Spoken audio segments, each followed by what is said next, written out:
Welcome to Luca is a Billionaire, where the only thing I invest in is your answers. You start by ensuring the Yellow Thunder Ninja time unit is powered and updated. This matters because the only way mode depends on V2. One timing fixes. Next, place the device on a flat, non-metal surface to avoid interference and vibration. Once done, open the settings, find Only Way mode, enable it, and choose your timer length. Shorter windows increase precision, while longer windows favor stability. Make sure to confirm the mode indicator blinks solid yellow before proceeding to the next step.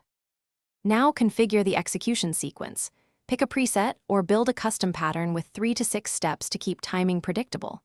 Then set intensity values from 0 to 100% and apply timing offsets in 1/10 second increments. This controls responsiveness and prevents overlap.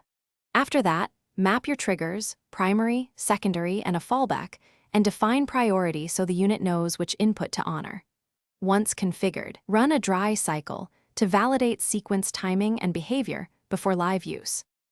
Finish by running a full cycle and observing the LEDs and log output for 1 to 3 cycles to confirm consistency. If you see timing drift, recalibrate the offsets and repeat the dry run until variance is within acceptable limits. Save the working profile to avoid redoing settings. Make sure the fallback trigger is active so you can abort safely if anything unexpected happens. If problems persist, reset to defaults, reapply Only Way, and reconfigure using the saved profile as a template. Thanks for watching and please subscribe. It's the best investment you'll ever make.